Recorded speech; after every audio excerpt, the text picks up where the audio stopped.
Hello everybody, it's Charlie again, and I'm currently playing Black Myth Wukong. This will be another replay review on this awesome game. So I'm pretty excited in 2025. But yeah, other than that, let's get into it. Hope you guys enjoy. What's up guys, welcome back to another review, one of my most anticipated reviews, because this game is amazing. As you can see, I'm walking down showing a little bit of the graphics with our Destin 1, that's the name of the character. But anyways, as we continue on here, you see some of the landscape, some snow outside. The textures and everything are breathtaking, guys. The graphics in this game will blow your mind. Obviously, we're using Unreal Engine 5 here, and what surprised me the most is how fluid the gameplay feels. It is amazing. Honestly, I can't say nicer things about this game. This is one of those games that comes out once in a while, just blows your mind. Obviously, this game has little shrines here where you can recuperate, get health, get upgrades and stuff like that, as well as you could press start and or options button and just go ahead into some of these things. Not everything can be done with the options button, so you may need the shrines, as well as other people that you visit for upgrades as well. But here's some of the outfits that I've collected throughout my playthrough. I've done more than 100 hours in this game, believe it or not. And right now I'm working on the second ending. But yeah, I've done a bunch of secret bosses, and a lot of this stuff comes in handy. As you can see, these boots are really cool. There's other things like transformations here available. A lot of them are really awesome. My favorite is probably the Wandering White, which is the big Buddha with the big head. He just does a lot of damage, man. As you continue here, there's some other stuff that you can use, as well as weapons, mostly staffs or bows, and yeah, one lance, I guess, secret weapon, and other things that I don't want to spoil, guys. I try not to spoil as much as I can, but still showing a lot of the curios help you out quite a bit. Keep that in mind. Make sure you equip that as well. The action obviously is stellar, as well as how fluid the gameplay is. There's special moves that you can use. Very simple control scheme, but it's very, like people say all the time, hard to master, because there's a lot of things that you have to keep in mind. You can't just go ham. You know what I'm saying? Like, these guys, they expect a lot from you, basically, is what I'm saying. So they send the best of the best to get you. I'm not gonna put into perspective of what these scenes are, because I want you guys to check out the game and go through it. But right here is basically your skill tree. You level this up. My favorite thing to level up that helped me was survival and stamina, mostly. Martial arts stuff, you basically have very similar moves throughout the playthrough, and there's some additional ones depending on the stance you pick. I usually pick the pillar stance. Everybody has their favorites. Smash stance is good too. Immobilize, my favorite spell, guys, as you go on through here. Cloud Step, handy as hell. Okay, made my playthrough way more pleasant. And Pluck of Many, you know what I'm saying? These are basically duplicates that are very useful if you upgrade it. Transformation spells and stuff like that, stuff that upgrade your skills. This particular chart is for that. Right there, I'm deflecting arrows because he can do that, among other skills. And last but not least, guys, well, I shouldn't say last, but cinematics, right? Cinematics is something that you would hope that comes out really well, and in this case, I love them. They look really good. They give more context to the story. You will still be confused if you don't know anything about Journey to the West or Chinese mythology, but regardless, it's going to make you interested in finding out more, if you know what I'm saying. So there is full videos on stuff like this online that you could probably look through as well. But yeah, this is one of our favorite characters here, Baji. No spoiler, he's in most of the stories with Wukong.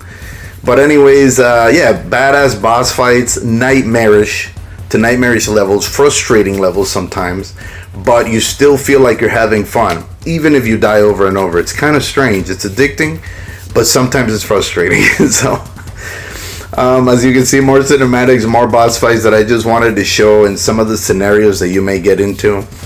Don't worry, it's not really that big of a spoiler. There's a lot to the game. And also, guys, keep in mind there is some negatives, like maybe invisible walls I'm sure you've heard about. They're not that big of a deal as you go through the chapters. You'll realize what I'm saying. You just are having so much fun that where they do have them, it's not a big deal, basically. There is comedy in the game, there's funny things in the game, but most of the time you might be horrified in some of the stuff because the game is kind of creepy.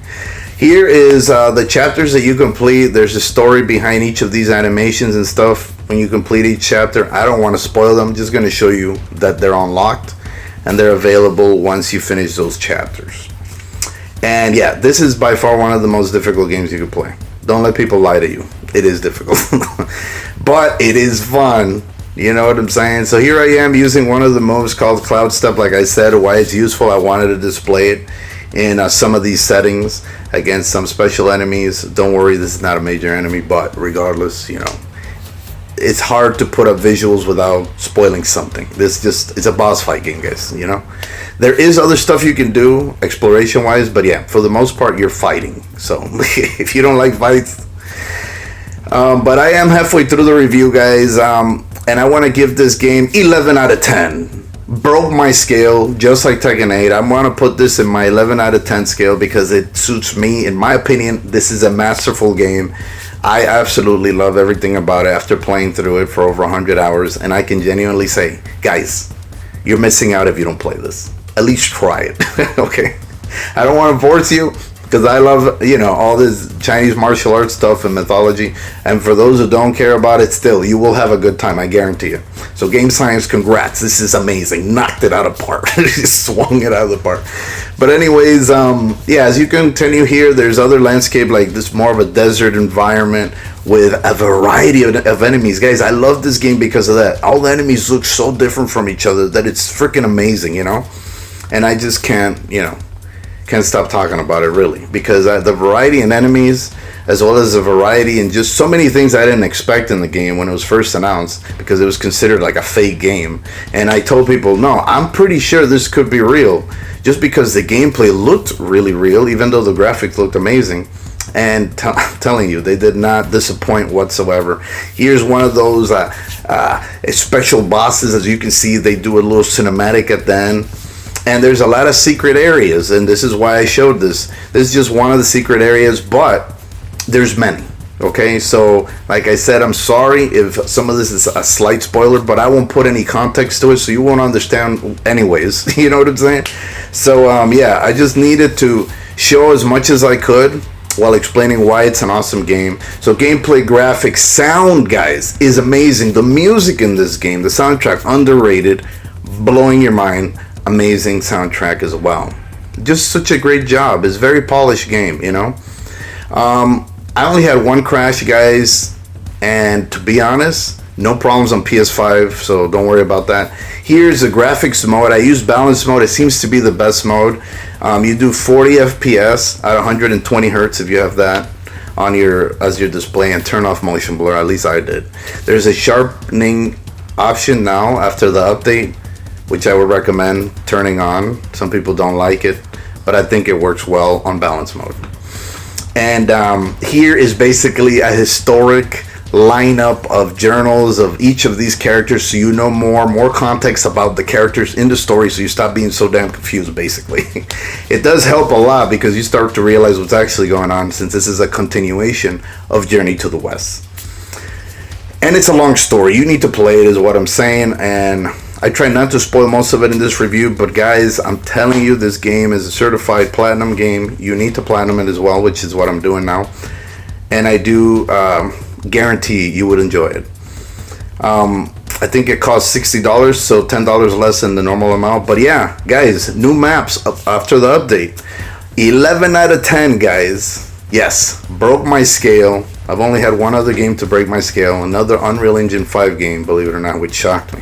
Because usually these games have some kind of problem, but no, not this one. And I'm telling you, you will miss out if you don't get it. 11 out of 10, guys. This game is awesome, spectacular, masterpiece, and they should have won Game of the Year, but yeah, I left it for the last part.